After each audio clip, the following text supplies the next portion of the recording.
MA semester 1 modern political system के सभी विद्यार्थियों का मैं स्वागत करता हूं आज के इस लेक्चर में।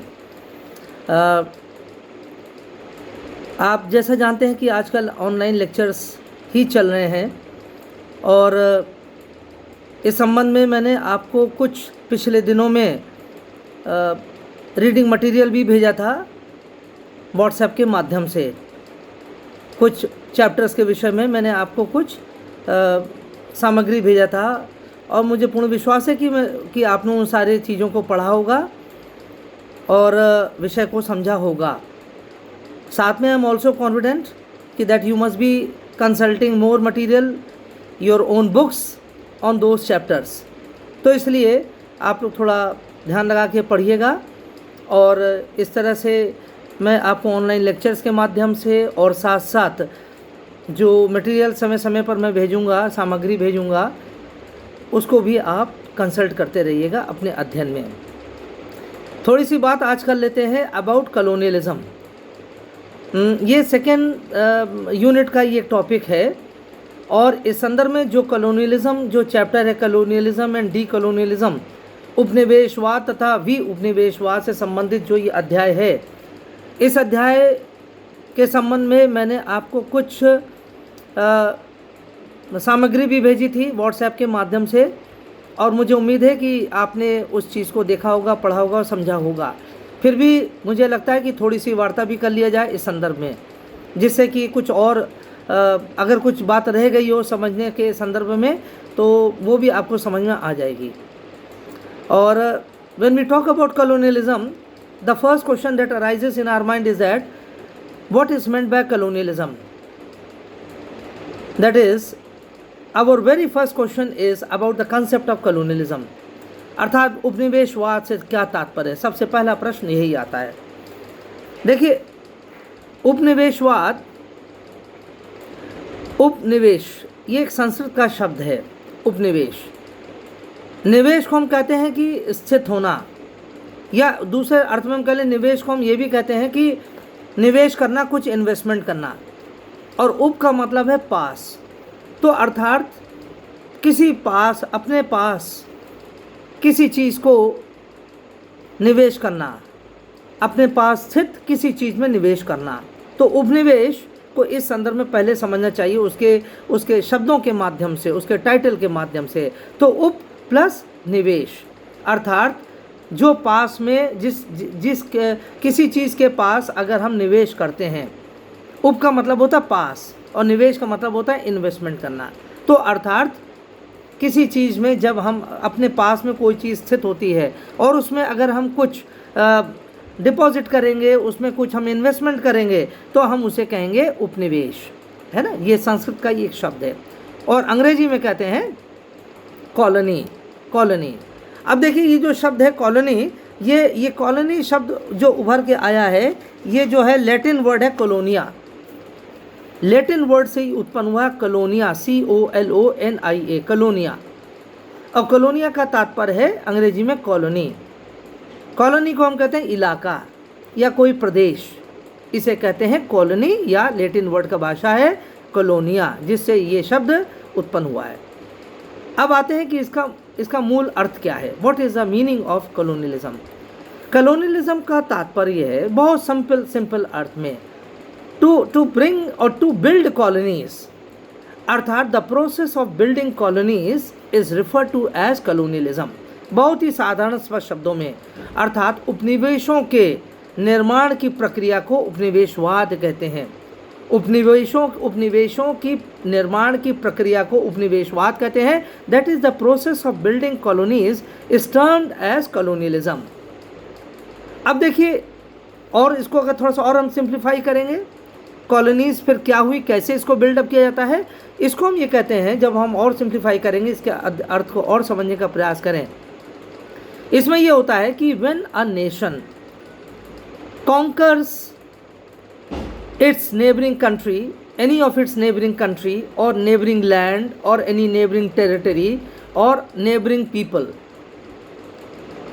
and after it has conquered it, and when it actually establishes its control over that land or over that area or place or region, then it is termed as colony. अर्थात जब कोई एक देश अपने पड़ोसी देश, पड़ोसी का तात्पर्य एकदम पड़ोसी होगा, आगे का भी देश हो सकता है, क्योंकि हमने कहा उपनिवेशवाद अर्थात पास में जो स्थित है, तो मूल शब्द के हिसाब से जाएंगे तो जो पास में स्थित है वही कॉलोनी होगा। लेकिन अब जब हम वास्तविक अर्थों में हम देखते हैं, व्यवहारिक धरातल पर हम देखते हैं, तो ये कोई आवश्यक नहीं कि कोई पड़ोस का ही राज्य हो। कॉलोनीज तो हम कहते हैं समुद्र पर्यंत भी होती हैं, ओवरसीज कॉलोनीज भी होती है। ब्रिटेन को अगर हम देख लें, ब्रिटेन का तो साम्राज्य 150 देशों से ज़्यादा था। more than 150 countries were under the domination of the United Kingdom। इसलिए जब कोई एक देश दूसरे देश पर या किसी अन्य क्षेत्र पर या प्रदेश पर या व्यक्तियों के समूह पर आक्रमण करके उसको अपने अधीन ले आए, उस पर टोटल डोमिनेशन स्टैब्लिश कर ले और उसको अपना एक इलाका घोषित कर दे, तब इसको कहते हैं वो उपनिवेश बन गया। That is after domination the annexation is term to be as colony. किसी प्रदेश पर आक्रमण करने के बाद उस पर कब्जा कर लेना और उसके अपने साम्राज्य से मिला लेना, और मिलाने के बाद उस हारे हुए उस भूप्रदेश को या देश को फिर उसका इलाका कहा जाता है। Try to understand this concept, क्योंकि फिर ये चीज़ नहीं रह जाती है कि अगर ब्रिटेन ने भारत पर कब्जा कर लिया तो India will remain a sovereign country, independent country, तब नहीं होगा। India then will be called as, it was called as a British colony. नाम तो रहेगा लेकिन a word colony will be attached to that thing. तो हमें यह बात ध्यान में रखना होगा कि अर्थात पहले तो आक्रमण किया जाता है, फिर उस पर आक्रमण करने बाद जब विजय हो जाती है तो उस पर वो कब्जा कर लेता है। कब्जा यानी आधिपत्य जमा लेता है, और आधिपत्य जमाने के बाद उसको अपने राज्य में एनेक्स कर लेता है, अर्थात मिला लेता है। तो ऐसा देश, ऐसा प्रदेश वो सब्जुगेटेड लैंड कहलाने लगता है, वो एक कॉलोनी कहलाने लगता है, इलाका कहलाने लगता है, अर्थात अधिग्रहित राज्य। अर्थात उसको क्या कहा जाएगा? अधिग्रहित राज्य। भारत भी एक समय ब्रिटेन का इलाका बन गया था, ब्रिटेन की कॉलोनी बन गया था, ब्रिटेन का एक अधीनस्थ राज्य बन गया था, ब्रिटेन का एक अधिग्रहित राज्य बन गया था। किसी भी शब्द का प्रयोग कर लें, लेकिन तात्पर्य यह है कि कॉलोनी फिर क्या हुई? कॉलोनी ये हुई कि वो इलाका बन गया। साम्राज्यवादी उस साम्राज्यवादी शक्ति का वो बाद में चलकर इलाका बन गया, एरिया बन गया, उसका प्रोविंस बन गया, उसका उसे हम कह लें एक बेस बन गया। अलग अलग हम तरह से इसको समझ सकते हैं। So what ultimately is colonialism? Colonialism is basically the process of building the colonies outside its own land. एक देश जब अपने देश के बाहर इलाकों को, यानी नए नए इलाकों पर कब्जा करता, आक्रमण करके कब्जा करता है और उसको अपने साम्राज्य से मिला लेता है, तब इसको कहते हैं उपनिवेशवाद। अर्थात वाद का मतलब क्या है? The process. उपनिवेश तो कॉलोनी हो गई, और वाद का मतलब है ism, that is the process of building colonies in foreign lands. It is called as colonialism. तो इसको अच्छे से समझना होगा। तो ये कॉलोनियलिज्म है क्या, जब ये आपके स्पष्ट हो जाना चाहिए, तभी आप इसको आगे समझ पाएंगे। ठीक है ना? अच्छा, अब देखिए बात यहाँ आती है कि पहले कुछ शाब्दिक अर्थों पर हम बात करते हैं कि 2-3 शब्द हैं। एक कॉलोनियलिज्म होता है, दूसरा इंपीरियलिज्म होता है, तीसरा शब्द आता है नियो इंपीरियलिज्म, है ना? ये 3 शब्द महत्वपूर्ण हैं। तो कॉलोनियलिज्म तो हमने आपको बता दिया कि कॉलोनियलिज्म ये होता है ना। What is imperialism? साम्राज्यवाद। दूसरा शब्द कौन सा आया? साम्राज्यवाद। साम्राज्यवाद को अंग्रेजी में कहते हैं इंपीरियलिज्म। इंपीरियलिज्म जो वर्ड है इंपीरियल से आता है। इंपीरियल का मतलब है शाही, इंपीरियल का मतलब रॉयल, और जो शाही या रॉयल होगा उसी से एसोसिएट वर्ड होता है, ये एसोसिएटेड वर्ड है साम्राज्य, इंपीरियल, एम्पायर। जब कहते हैं इंपीरियलिज्म अर्थात the process of building empires, अर्थात साम्राज्य बनाने की प्रक्रिया को साम्राज्यवाद कहते हैं। इसी को कहते हैं इंपीरियलिज्म। इंपीरियलिज्म को हिंदी में कहते हैं साम्राज्यवाद। तो एक वाद तो वो हो गया जो हमने अभी आपको बताया कॉलोनियलिज्म वाला, अर्थात जहाँ पर कॉलोनीज को बिल्डअप करने का एक प्रोसेस होता है उसे कहा जाता है कॉलोनियलिज्म। और इसी तरह से imperialism that is the process of building the imperial empire, the process of building imperial empire अर्थात साम्राज्यवादी, आप कह लीजिए कि इलाकों का निर्माण करना, यानी साम्राज्यवाद का निर्माण करना या साम्राज्यवाद का विस्तार करना, इन सारी चीज़ों को साम्राज्यवाद कहा जाता है अर्थात इंपीरियलिज्म कहा जाता है। तो अगली बात ये आती है, what is the difference between colonialism and imperialism. अब देखिए अंतर तो कोई बहुत बड़ा नहीं है, क्योंकि imperialism belongs to the category of imperialism. उपनिवेशवाद साम्राज्यवाद का हिस्सा है, उपनिवेशवाद साम्राज्यवाद का हिस्सा है, that is colonialism is a part of imperialism. Imperialism is a theory, imperialism अर्थात साम्राज्यवाद एक सिद्धांत है, और ये सिद्धांत क्या कहता है कि जब जब कोई एक देश अपने प्रभाव को, अपने वर्चस्व को अपने देश के बाहर दूसरे देश पर लागू करता है, थोपता है, इम्पोज करता है, तब ऐसे में इसको इंपीरियलिज्म कहा जाएगा, साम्राज्यवाद कहा जाएगा। अपना साम्राज्य बढ़ाना, यानी ये प्रक्रिया हो गई, ये एक सिद्धांत हो गया। यानी एक व्यक्ति जब अनेक व्यक्तियों से जुड़ने लगता है, उसका प्रभाव, जब एक व्यक्ति का प्रभाव अनेक जगह पर पड़ने लगता है, तो हम कैसे कहते हैं, he is building his zone of influence, zone of influence. लेकिन यहाँ इंपीरियलिज्म नहीं कहा जाए, क्योंकि इंपीरियलिज्म के दूसरे कनोटेशंस होते हैं, लेकिन उसका एक व्यक्ति का जोन ऑफ इन्फ्लुएंस बढ़ जाता है, उसका प्रभाव का क्षेत्र बढ़ जाता है। इसी तरह से जब एक देश किसी भी अन्य देश पर या देश अनेक देशों पर अपना प्रभाव स्थापित करता जाता है, तो प्रभाव स्थापित करता है, अपना एरिया ऑफ इन्फ्लुएंस का वो एक्सपैंड करता है। इसे कहते हैं द प्रोसेस ऑफ एक्सपेंशनिज्म। अपने साम्राज्य का जैसे जैसे वो विस्तार करता जाता है अपने देश के बाहर, उसे कहते हैं साम्राज्यवाद, साम्राज्य बनाने की प्रक्रिया। और हमने कहा कि ये एक थ्योरी अर्थात एक सिद्धांत है, और उपनिवेशवाद इसी का एक हिस्सा है। अब देखिए हिस्सा कैसे, देखिए साम्राज्यवाद फिर और क्या हुआ। देखिए साम्राज्यवाद के तात्पर्य यह नहीं कि उसमें भी भूमि पर अधिग्रहण किया जाता है। साम्राज्यवाद तो भूमि के माध्यम से भी साम्राज्य बढ़ता है और बिना भूमि के भी साम्राज्य बढ़ता है। जब भूमि के माध्यम से साम्राज्य बढ़ता है तब उसको कॉलोनियलिज्म कहा जाता है। जैसे ब्रिटेन का साम्राज्य 150 देशों पर छाया हुआ था, इसीलिए ब्रिटेन के साम्राज्यवाद को ब्रिटिश कॉलोनियलिज्म का भी नाम दिया गया। इसे कहते हैं कॉलोनियल कंट्रीज। ब्रिटेन के उपनिवेश राज्य, ब्रिटिश के औपनिवेशिक राज्य जो लगभग 150 थे, so there were 150 British colonies. तो अर्थात ये जो इंपीरियलिज्म हम कह सकते हैं दो प्रकार का हुआ। एक इंपीरियलिज्म वो हुआ जिसको हम कॉलोनी का नाम लेते हैं, कॉलोनियलिज्म का नाम लेते हैं, और उस कॉलोनियलिज्म में जहाँ पर दूसरे देश की भूमि को, दूसरे देश के क्षेत्र को या दूसरे देश के लोगों पर कब्जा कर लिया जाता है, उनको दास, उनको गुलाम बना दिया जाता है। अतः जहाँ पर वस्तुओं से या भूमि पर कब्जा करके अपना आधिपत्य जमा जाता है, उसे हम कॉलोनियलिज्म कहेंगे, कॉलोनी कहेंगे। और कॉलोनियलिज्म फिर क्या है? कॉलोनियलिज्म ये इंपीरियलिज्म का एक हिस्सा है, क्योंकि साम्राज्यवाद हमने कहा, इंपीरियलिज्म कुछ नहीं, अपने प्रभाव के क्षेत्र को बढ़ाना। ये एक सिद्धांत है, ये थ्योरी है, प्रिंसिपल है, और प्रिंसिपल ये कहता है कि अपने साम्राज्य को बढ़ाते जाओ, जैसे भी हो सके बढ़ाते जाओ।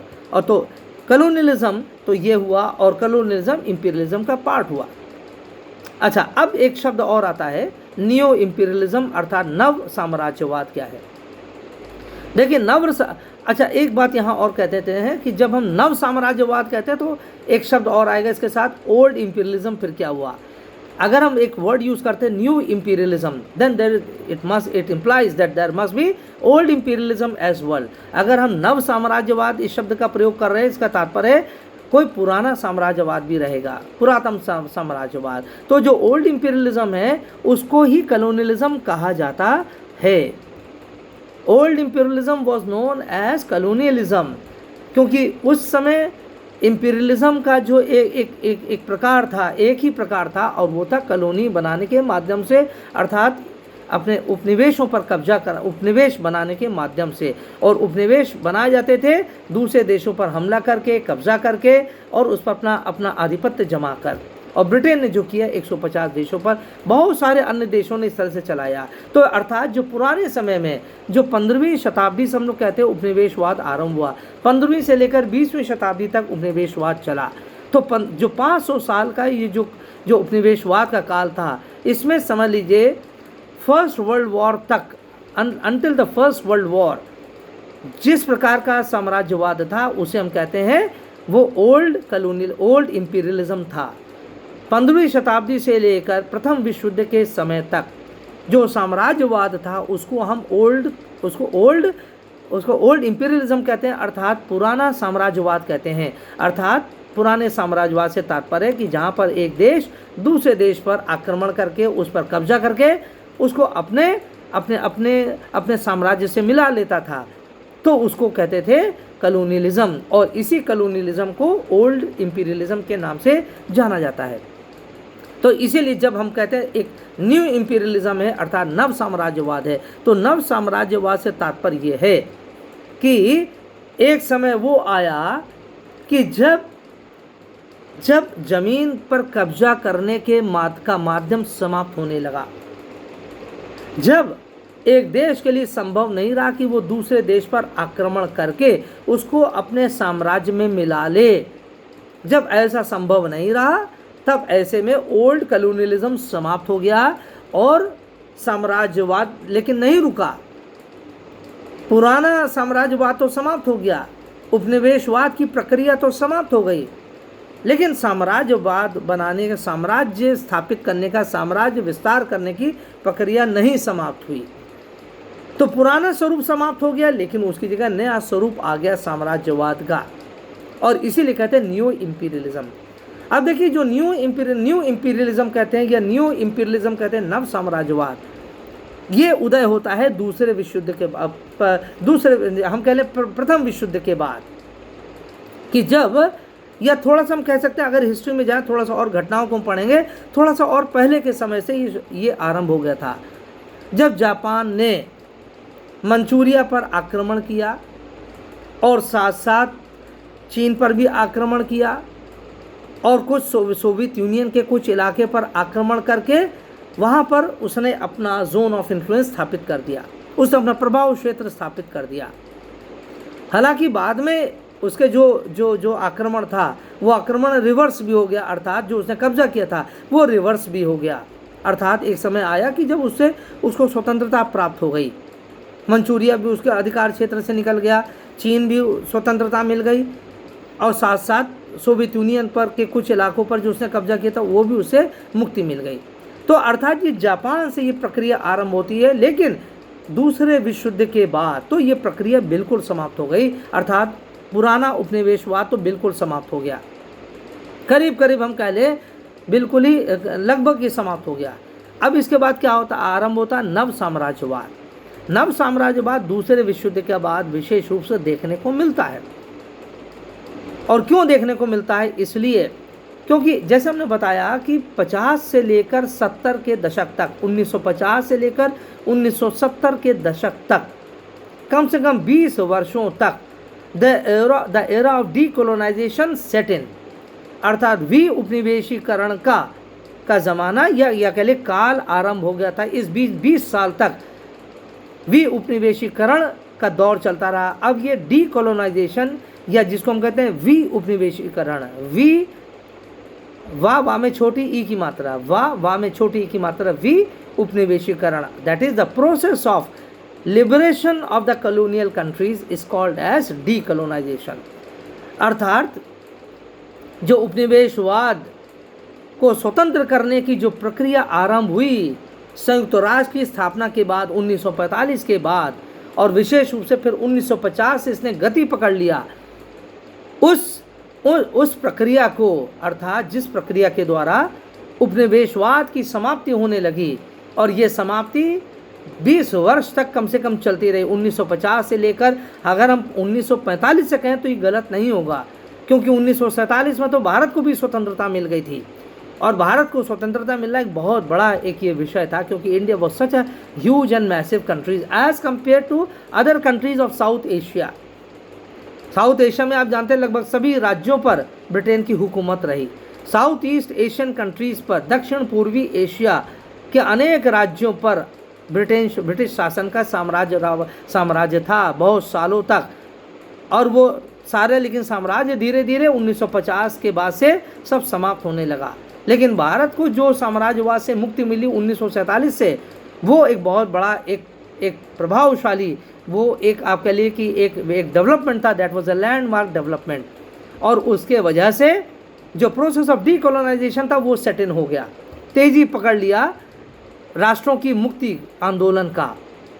तो 50 और से 60 और 60 से 70 के दशक तक ये उपनिवेशों की मुक्ति का ये दौर चला 20 साल तक। तो ये बड़ा महत्वपूर्ण 20 साल का दौर था। तो हम यहाँ से बता रहे थे कि नव साम्राज्यवाद क्या है। तो अब देखिए, नव साम्राज्यवाद वो हुआ जिसको हम कहेंगे कि अर्थात वो प्रक्रिया, नव साम्राज्यवाद वो प्रक्रिया हुई कि अर्थात जहाँ पर एक साम्राज्यवादी ताकत प्रयास ये करती है कि अगर अब हम दूसरे राष्ट्रों पर हम हमला करके उनको अपना गुलाम नहीं बना सकते हैं, और नहीं बना पाया, 1950 से 70 के बीच हमने बताया डीकोलोनाइजेशन चला। तो जब उनको ये समझ में आने लगा महाशक्तियों को, जैसे अमेरिका एक महाशक्ति थी, जैसे सोवियत यूनियन 1990 तक का एक महाशक्ति थी, जब उन राज्यों को ये पता चलने लगा, इन दो बड़े देशों को पता चलने लगा कि अब वो ओल्ड कॉलोनियलिज्म नहीं चला सकते, वो ट्रेडिशनल कॉलोनियलिज्म के सहारे अब वो कब्जा नहीं कर सकते, तो उन्होंने क्या किया, दूसरे राज्यों पर अपना साम्राज्य बढ़ाने का एक नए तरीके सोचने लगे। तो ये जो नए तरीके हैं साम्राज्यवाद स्थापित करने के, नए तरीके जो हैं उसे हम नव साम्राज्यवाद कहते हैं। अब नए तरीके कौन से हैं? अब देखिए, the new methods of imperialism are such as, for example, the capture of the international financial institutions by the developed countries. अर्थात विकसित देशों के द्वारा जो महत्वपूर्ण अंतर्राष्ट्रीय वित्तीय संस्थाएं हैं, उनके महत्वपूर्ण पदों पर अपना कब्जा जमा लेना, अपना प्रभाव स्थापित कर लेना। उदाहरण के लिए समझ लीजिए, जैसे वर्ल्ड बैंक का कोई चीफ है, बहुत कम आपने सुना होगा, ये तो आज तक कभी रहा ही नहीं कि वर्ल्ड बैंक का कोई जो अध्यक्ष होगा वो कभी भारतीय बना हो, कभी बांग्लादेशी बना हो, कभी कोई श्रीलंकाई बना हो, कभी भी नहीं सुना होगा। लेकिन वर्ल्ड बैंक का अध्यक्ष ट्रेडिशनली, यानी जब से वर्ल्ड बैंक स्थापित हुआ तब से आप या तो अमेरिका का रहा होगा या यूरोपियन कंट्रीज़ का रहा होगा, और यूरोपियन कंट्रीज़ में भी पश्चिमी यूरोप का कोई देश का कोई वर्ल्ड बैंक का अध्यक्ष रहा होगा, या है अभी भी हम कह लें। इसी तरह से जो IMF है, इंटरनेशनल मॉनेटरी फंड है, उसका भी जो अध्यक्ष है या तो वो पश्चिम देश का कोई होगा, अमेरिका का होगा। तो अर्थात ये महत्वपूर्ण पद है। अब देखिए, ये जो शीर्षस्थ पद होते हैं, जो अंतर्राष्ट्रीय वित्तीय संस्थाएं, जैसे हमने कहा IFIs कहते हैं, international financial institutions. So the prime post, the influential post of the International Monetary Fund, the World Bank, and so many other international financial bodies, they are under the domination or the dominance of the Western powers. पाश्चात्य देशों के नुमाइंदे बैठे हैं इन महत्वपूर्ण अंतर्राष्ट्रीय संगठनों पर। तो जब उसका एक अध्यक्ष बन जाएगा, अमेरिका का कोई अध्यक्ष मान ली वर्ल्ड बैंक का बन गया या IMF का बन गया, तो क्या करेगा, वो अपने आदमियों को उस IMF के अन्य पदों पर बैठाता जाएगा या वर्ल्ड बैंक के अन्य पदों पर बैठाता जाएगा। अब देखिए, जो भी वर्ल्ड बैंक में या IMF में जो भी चीज़ें हो रही हैं, जो भी नीतियां या कार्यक्रम बन रहे हैं, उन सब पर अमेरिकन इन्फ्लुएंस रहेगा, उन सब पर यूरोपियन इन्फ्लुएंस रहेगा। तो ये क्या है, ये साम्राज्यवाद है ये। अर्थात कॉलोनियलिज्म तो नहीं है, आप क्यों कॉलोनी नहीं बना सकते, इलाका नहीं बना सकते हैं, लेकिन साम्राज्य अपना विस्तार कर सकते हैं। साम्राज्य यानी प्रभाव के क्षेत्र को विस्तार कर सकते हैं। और जो अब ये प्रभाव का क्षेत्र जो विस्तार हो रहा है ये अब 1947 के बाद 1945 के बाद की प्रक्रिया है। जैसे जैसे अब कॉलोनीज के बनने का अब चांस ख़त्म हो गया है, तो पाश्चात्य देशों को अपना साम्राज्य बढ़ाने के लिए अब उनको ये तरीका दिखता है कि चलो महत्वपूर्ण अंतर्राष्ट्रीय संस्थाओं पर अपना प्रभाव अब स्थापित करते रहो, जमाते रहो अपना अधिकार और अपने लोगों को बैठा दो। ये केवल फाइनेंशियल इंस्टीट्यूशन नहीं है, जितने जो मिलिट्री ऑर्गन्स हैं अंतर्राष्ट्रीय, जैसे नाटो हुआ, जैसे वॉर्सो पैक्ट हुआ जो सोवियत यूनियन का था तो उसमें बहुत सारे कंट्रीज, उसमें लगभग शायद 50 या 52 कंट्रीज थे वॉर्सो पैक्ट में। लेकिन उस सारे वॉर्सो पैक्ट का हमेशा से कौन अध्यक्ष रहा है, या तो सोवियत यूनियन रहा होगा या उसका कोई मित्र देश रहा होगा, सारे देशों के तो नहीं बने होंगे। तो इसलिए अर्थात वो अपना प्रभाव के क्षेत्र को वो अक्षुण्ण रखना चाहते हैं, चाहे डिप्लोमेसी की फील्ड रही हो, यूनाइटेड नेशंस में जो पद रहे हैं, चाहे वो यूनाइटेड नेशन जनरल असेंबली का जो वो रहा हो, सेक्रेटरी जनरल रहा हो, चाहे सिक्योरिटी काउंसिल के जो P5 मेंबर्स हैं वहाँ पर तो वो सब लोग बैठे ही हैं। तो अर्थात ये साम्राज्यवाद है। तो इसीलिए साम्राज्यवाद में, यानी जो ये साम्राज्यवाद तो है लेकिन ये न्यू इम्पीरियलिज्म है, ये नव साम्राज्यवाद है। और नव साम्राज्यवाद में कॉलोनीज नहीं होती, देश गुलाम नहीं होते, लेकिन अंतर्राष्ट्रीय पद जरूर गुलाम बन जाते हैं बड़े राष्ट्रों के, उनके प्रभाव के क्षेत्र बन जाते हैं। Their zone of influence, they are able to establish their influence over these international bodies। तो इसको आप समझिए, ये न्यू इम्पीरियलिज्म है। तो 3 शब्द हैं, उसके बीच में हमें अंतर अच्छे से समझ में आना चाहिए। What is colonialism, what is imperialism, what is old imperialism and what is new imperialism. ये चीज़ आपको क्लियर होना चाहिए। अब इसके बाद की जो बातें जो आ जाती है, थोड़ा हिस्टोरिकल इसका बैकग्राउंड है, उसका मटेरियल हमने आपको दे दिया है, आप उसको पढ़ भी रहे होंगे। लेकिन बहुत ही शॉर्ट में आपको बता दें कि जो उपनिवेशवाद का जो कार्यकाल आरंभ होता है वो 15वीं शताब्दी से आरंभ होता है, जब स्पेन और पुर्तगाल के उद्भव से ये आरंभ होता है। 15वीं शताब्दी से लेकर, जैसा भी हमने बताया था कि ये प्रथम विश्व युद्ध तक ये पूरा उपनिवेशवाद का कार्यकाल रहा, या हम दूसरे शब्दों के लिए ये साम्राज्यवाद का कार्यकाल रहा है। लेकिन साम्राज्यवाद कौन सा?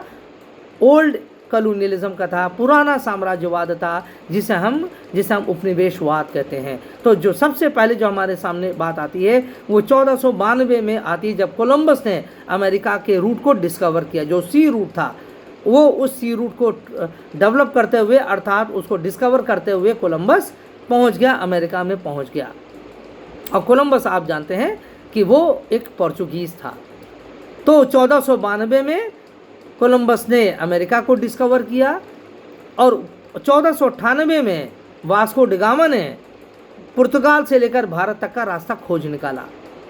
तो ये यहाँ से उपनिवेशवाद आरंभ होता है। इसीलिए कहते हैं ये 15वीं शताब्दी 1492 अमेरिका का से आरंभ होता है, जब कोलंबस ने अमेरिका को डिस्कवर किया 1492 में, और 1498 में जब वास्को डी गामा ने भारत के सी रूट को डेवलप किया, को डिस्कवर किया और भारत तक वो पहुंच गया। और वहीं से पूरी प्रक्रिया आरंभ होती है उपनिवेशवाद की। उसके बाद स्पेन का बहुत बड़ा रोल रहा। उसके बाद हम देखते हैं कि स्पेन के बाद वो इंग्लैंड की एंट्री होती है, and England became a major power during the 17th century. और साथ 17th सेंचुरी 1608 में सबसे पहले ब्रिटेन सूरत में आता है। वहाँ पर उसने अपना अधिकार, उसने अपना ट्रेडिंग राइट्स वहाँ इस्टेब्लिश किया। उस समय सर जॉन रो, जो ब्रिटेन का जो नुमाइंदा था, ब्रिटेन का जो ट्रेड रिप्रेजेंटेटिव था, his name was Sir John Roe, and he came to the court of Jahangir, the then Mughal empire Jahangir, है ना, he came in his court. तो सर जॉन रो 1608 में जहांगीर के दरबार में आए थे और वहाँ पर उन्होंने ट्रेडिंग राइट्स मांगा था सूरत में। और ईस्ट इंडिया कंपनी, वो जो उस समय की कंपनी थी, ब्रिटेन की जो ईस्ट इंडिया कंपनी थी, उस कंपनी के लिए ट्रेडिंग राइट्स मांगा था भारत में सूरत में व्यापार करने की स्वीकृति के लिए, की अनुमति के लिए मांगा था, और उस समय मुगल बादशाह जहांगीर ने उसको ये अधिकार भी दे दिया था। तो इसलिए ये महत्वपूर्ण तथ्य है कि ये 15वीं शताब्दी से आरंभ होता है, उसके बाद बहुत सारे डेवलपमेंट्स होते हैं, वो पूरा फैक्चुअल है, इसलिए आप पढ़ लीजिएगा। हमने आपको मटेरियल पर्याप्त दे दिया है, कम से कम इसका हिस्टोरिकल जो बैकग्राउंड है वो आप अपने आप से पढ़ लीजिएगा, है ना। There is nothing to explain as such. तो 15वीं शताब्दी से आरंभ होकर सबसे पहले जैसे हमने कहा पोर्चुगीज़ आए, पुर्तगाल, पोर्चुगीज़ का इसमें बहुत बड़ा रोल था। उसके बाद स्पेन, जो स्पेनिश जो कॉलोनाइज़र थे अर्थात स्पेन के द्वारा कॉलोनी बनाई गई, जो स्पेनिश जो कॉन्करर्स थे, स्पेनिश रूलर्स थे, उन्होंने इसके ऊपर बहुत ज़्यादा अपना साम्राज्य बढ़ाया। और उसके बाद इंग्लैंड की एंट्री होती है, और इंग्लैंड ने तो आप जानते हैं कि सबसे ज़्यादा उनका साम्राज्य, उनका सबसे ज़्यादा साम्राज्य इंग्लैंड का था। और उस इंग्लैंड के साथ साथ फ्रांस का भी उदय हुआ, है ना। डच भी भारत में आए, है ना। तो कई जगह ये हम देखते हैं, भारत में तो बहुत सारे लोग आए, भारत में तो पुर्तगाल भी आ गए, भारत में इंग्लैंड भी आ गया, और यहाँ पर डच भी आए, यहाँ पर और भी अन्य विदेशी आक्रमणकारी भी आए। लेकिन इन सब में इंग्लैंड सबसे शक्तिशाली था। इंग्लैंड की जो नेवल पावर थी that was very strong, and it ultimately one the Wars against France and against Portuguese, against Dutch also. तो अर्थात 3 महाशक्तियों को ब्रिटेन ने पराजित किया, और उसके बाद उसका एक छत्र राज्य स्थापित हो गया। पहले तो वो आए थे ट्रेडिंग कंपनी के माध्यम से, लेकिन उसके बाद वो आप जानते हैं 1858 में ये जो ट्रांसफ़र ऑफ पावर हुआ from the company to the crown, तो अर्थात ईस्ट इंडिया कंपनी ने भारत में जो उसका साम्राज्य था, ये भारत में जो उसका आधिपत्य हो गया था कंपनी का, ईस्ट इंडिया कंपनी का, फिर उसने 1858 में ब्रिटिश क्राउन को सौंपना पड़ा। क्योंकि पहला जो गदर हुआ था, पहला जो स्वतंत्रता संग्राम हुआ था, उसके बाद ऐसा लग रहा था कि संभवतः ईस्ट इंडिया कंपनी इस प्रकार के इतने व्यापक स्तर पर ये गदर या इस प्रकार का ये जो संघर्ष था भारतीयों के द्वारा, स्वतंत्रता आंदोलन, यदि दूसरा अगर ऐसा हो जाए तो संभवतः ईस्ट इंडिया कंपनी उसको हैंडल नहीं कर पाती। इसलिए उसने भारत का पूरा अपना जो पूरा काम धाम था वो सब ब्रिटिश क्राउन के हवाले कर दिया। और ब्रिटेन ने फिर भारत में रहते हुए, ब्रिटेन आप जानते हैं कि इंडिया क्या था, वो ब्रिटेन की कॉलोनी थी। तो 1858 से लेकर 1947 तक, 15 अगस्त 1947 तक भारत ब्रिटेन की कॉलोनी बनकर रहा, और ये भारत का स्टेटस उस समय एक ब्रिटिश कॉलोनी के रूप में देखा जाता था। तो अब देखिए यहाँ पर अगर हम क्या liberalism, what is the attitude, जब थ्योरीज ऑफ अगर हम बात करेंगे कि अर्थात what is the liberal view point of colonialism, अर्थात उपनिवेशवाद का अगर हम कह लें कि उदारवादी दृष्टिकोण क्या है, अर्थात उदारवादी लोग कैसे देखते हैं उपनिवेशवाद को। अब देखिए प्रथम दृष्टया तो ऐसा लगता है, यानी पहली बार एट अ ग्लांस ये देखने को लगता है कि that liberal scholars they were not favourably disposed towards और इंक्लाइन टुवर्ड्स कॉलोनियलिज्म। प्रथम दृष्टया इसीलिए हमने कहा कि बहुत सारे ब्रिटिश जो विद्वान थे, दार्शनिक थे, चिंतक थे या विद्वान थे, वो लोग बहुत सकारात्मक दृष्टि से उपनिवेशवाद को नहीं देखते थे। विशेष रूप से जैसे हम कहें कि एडम स्मिथ जिसने पुस्तक लिखी थी the wealth of Nations, Adam Smith की जो थ्योरी थी द थ्योरी ऑफ मर्केंटाइलिज्म, थ्योरी